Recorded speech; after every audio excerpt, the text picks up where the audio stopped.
Good morning, everybody. Welcome to another service at New Covenant House. Over the last couple of weeks, we have been talking about Thanksgiving, and after all, this is the month of Thanksgiving. And on Thursday, many of us will be sitting at the table with our friends and our family. Well, this year, the health authorities, the CDC, and all of those good folks have been encouraging us to make sure that it is only family at that table. And I think it's a good idea to be better safe than sorry. If you must have people over, try to keep the gathering outdoors. My prayer is that the Lord will bless us with good weather this year so that being outdoors will not be a problem. But this is the thing though. Thanksgiving is simply an outward expression of what is in our hearts. The Bible says that out of the abundance of the heart, the mouth speaks. Our mouth only speaks what is in our hearts. If there's gratitude in our hearts, you can't shut it up. If there's gratitude filling our hearts, it will be expressed through our mouths. Now, have you ever done something for somebody and they didn't say thank you? And you stopped them and said, hey, you didn't say thank you. And then, oh, I'm so sorry, I forgot. The truth is, you can't forget if you are grateful. If you are grateful in your heart, you will speak it with your mouth. If you can forget to say thank you, it is simply because you are not truly grateful. Amen? So Thanksgiving is the outward expression of a heart that is full of gratitude. Last week, we started talking about something that I was very grateful for, and we should all be very grateful for. And that is the fact that the truth, right? It is not something to be debated. It is not an opinion. It is a truth. It is a fact. And the truth is that Christ has redeemed us. Christ has redeemed you, and Christ has redeemed me from the curse of the law.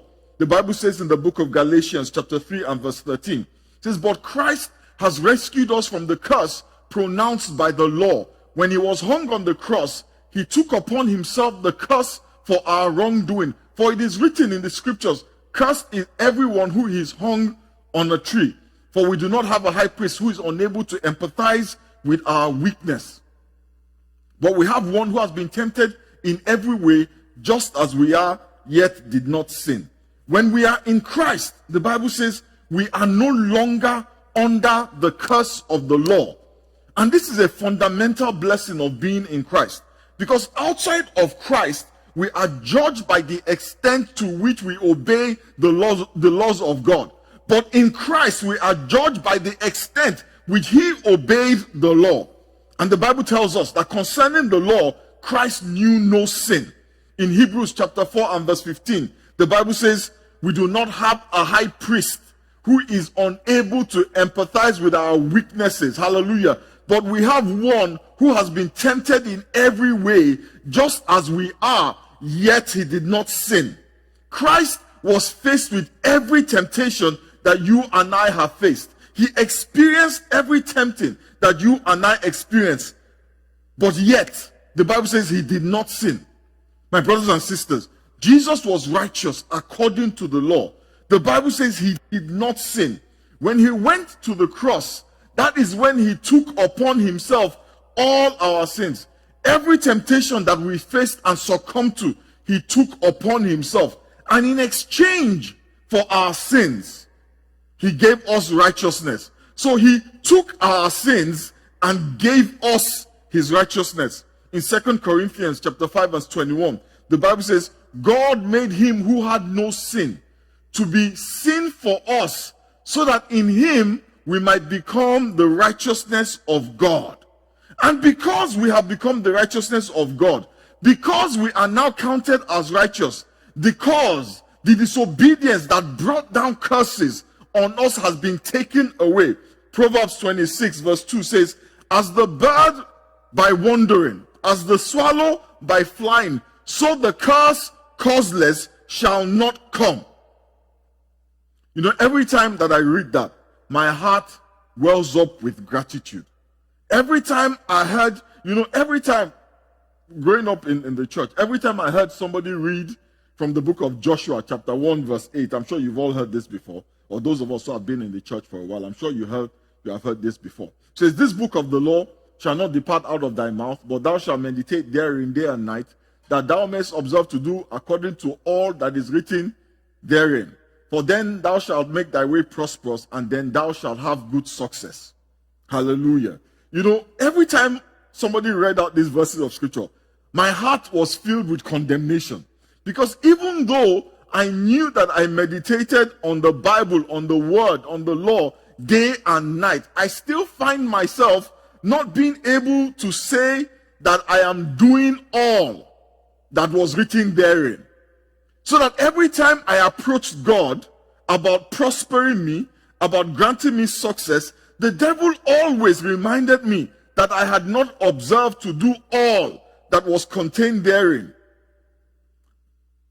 My feelings and the condemnation I felt was based on not fully understanding what God did on the cross of Calvary. My success and my prosperity, your success, your prosperity, is no longer the direct effect. We're no longer affected. They were no longer the direct effect of my disobedience, but the direct result of Christ's obedience. If poverty is a curse because of disobedience to the law, and we saw that it was in Deuteronomy 28, and righteousness is the basis of prosperity and success, then in Christ, this is the good news. We are no longer earmarked for curses, but for prosperity and for good success. That means that God is no longer a hindrance to your success. The angels of God are no longer working to enforce curses and judgment upon your life, but to ensure your success and your prosperity. If you're hearing me this morning, you should be shouting hallelujah. The angels of God are no longer the enforcers of curses, but rather they are agents of prosperity and success in your life. Praise the name of the Lord. You see, when you understand that, gratitude fills your heart, because you fully now appreciate, what God has done for you on the cross of Calvary. But that is not the only thing that Jesus did on the cross. And honestly, between you and I, I'm not sure which one is more important. But not only did he redeem us from the curse of the law, he also reconciled us to God. Before the death of Christ, the Bible says we were separated from God. And the reason was very simple. Isaiah 59 verses 1 to 2. Let us read it. It says, surely the arm of the Lord is not too short to save, nor his ear too dull to hear. But your iniquities have separated you from your God. Your sins have hidden his face from you, so that he will not hear. If there is one thing that God hates, it is sin. God hates sin. But he does not hate the sinner. If he hated the sinner, he would never have sent his son to die for him. Sinners are not the problem. The sin is the problem. And the sin is what separates us from God. And just so we are clear, God doesn't just hate the sin of our hands. Even the thoughts of our heart are problematic.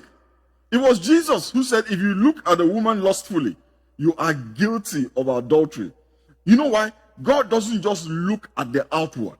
Amen? When God looks at you, he sees your outward and he sees your heart. So no matter how hard you try to do this, to not do this, your heart always betrays you. That is why the Bible confidently asserts, all have sinned and fall short of the glory of God. Even the guys who helped the old ladies cross the road. When Jesus Christ hung on the cross, his blood was shed. It wiped away all our sins in the eyes of God. In Hebrews 9 verse 22, look at what the Bible says. In fact, the law requires that nearly everything be cleansed with blood. And without the shedding of blood, there is no forgiveness. The law of Moses demanded that for a man to be forgiven of his sins, for a man to be cleansed of his sin and be reconciled to God, there had to be a shedding of blood. And not just any blood. It had to be the blood of an innocent animal. It had to be the blood of a sinless creature, like a lamb. But the lamb had to be unblemished. That's why the Bible says a lamb without spot or without blemish, because the blemish on the lamb was a symbol of imperfection. When the blood of that innocent animal is shed, let me tell you what happens. There is a transference that takes place. The sinless animal takes the place of the sinner and pays for the sins of the sinner by dying. Amen?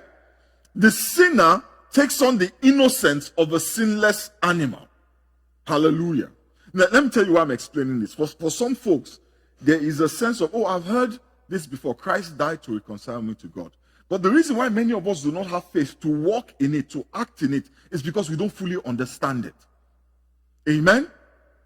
In John chapter 1, verse 29, the Bible says, concerning Jesus, the next day, John sees Jesus coming unto him, and he said, behold the Lamb of God, which taketh away the sin of the world. So John was saying that Jesus was that lamb, that unblemished, sinless creature that will take away the sins of the sinner. And then 1 Peter chapter 1, verse 18 to 19. In verse 18, the Bible says, for you know that it was not with perishable things, such as silver or gold, that you were redeemed from the empty way of your life, handed down to you from your ancestors, but with the precious blood of Christ, a lamb without blemish or defect. So as soon as Jesus died, as soon as his blood was shed, everybody who receives him by faith have their names and their sins added to the sins he washed away on the cross with his blood. If the sins have been washed away, then there is nothing, hear me, there is nothing standing between us and God anymore. Let's read Colossians chapter 1, verse 21 to 22. It says, once you were alienated from God and were enemies in your minds because of your evil behavior. But now he has reconciled you by Christ's physical body through death to present you holy in his sight, without blemish and free from accusation. We have been reconciled to God. Why is this so important? Why is it something that should make us grateful? Listen, if you're not grateful, it's because you don't understand it.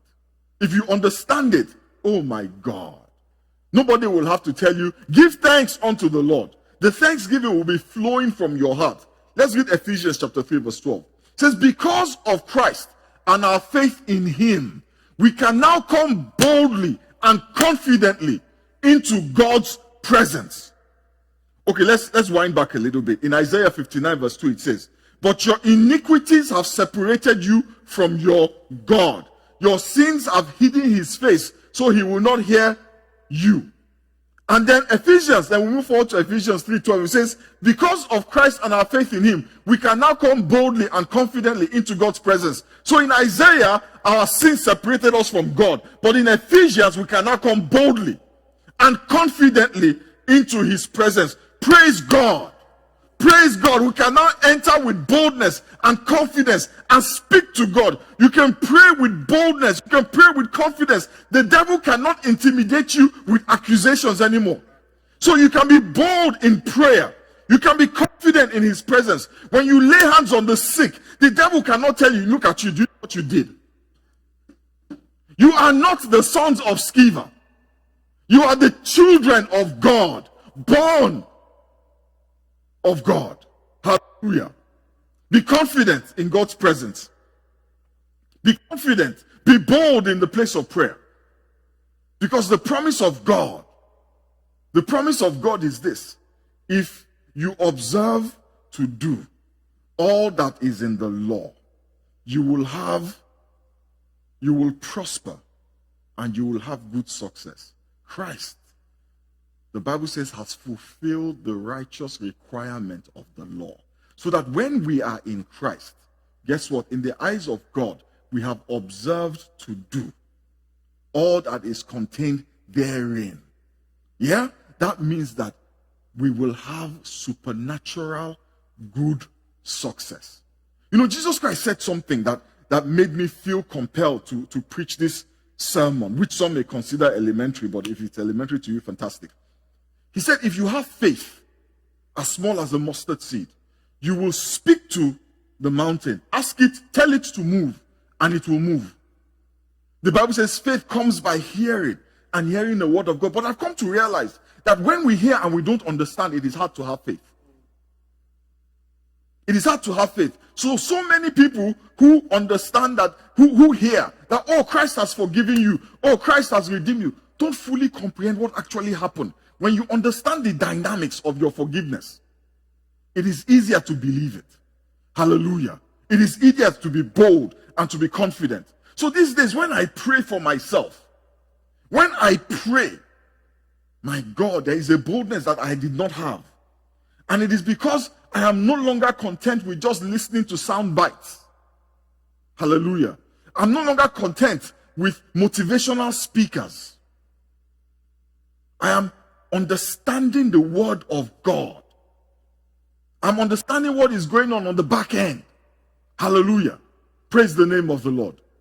We have cause to be grateful. If you understand that you have been redeemed from the curse of the law, if you understand that you have been reconciled to God, you have cause to be thankful.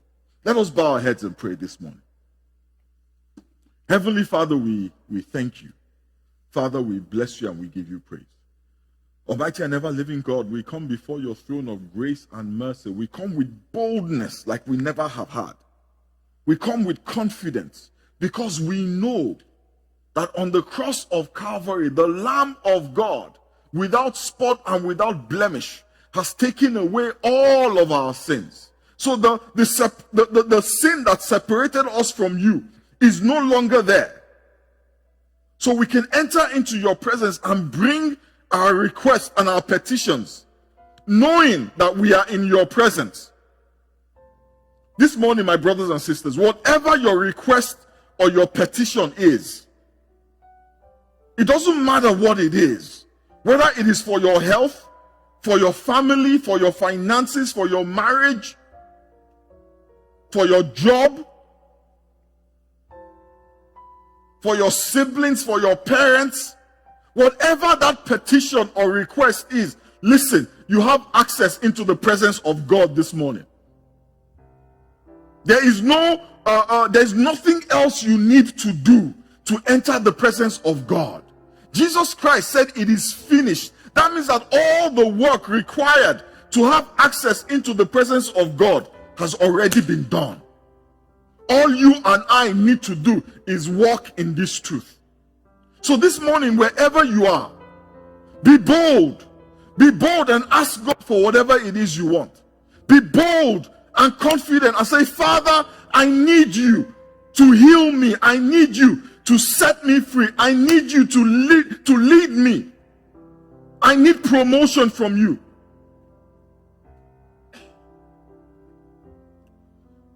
Father, we bless you. Almighty and ever-living God, we give you praise. Father, we just commit everybody here into your hands. We ask, Almighty Father, that you will grant us an understanding of what you have done for us.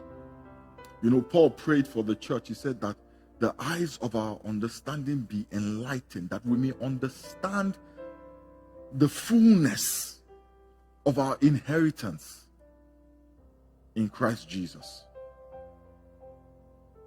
Thank you, Father, for opening the eyes of our understanding. We give you praise and we give you glory. Let's just give the Lord thanks this morning. Let's just thank him. Thank him for redemption from curses. Thank him for reconciliation. Father, we give you praise and we give you glory. In the mighty and precious name of Jesus, we pray. Amen. Hallelujah. Praise the name of the Lord. The Lord is a good God. You know, I've always heard people say, well, God is good. Now I understand why God is good. That he would take me, a sinner, and bring me into his presence. Oh, what grace. What mercy. Hallelujah. Praise the name of the Lord.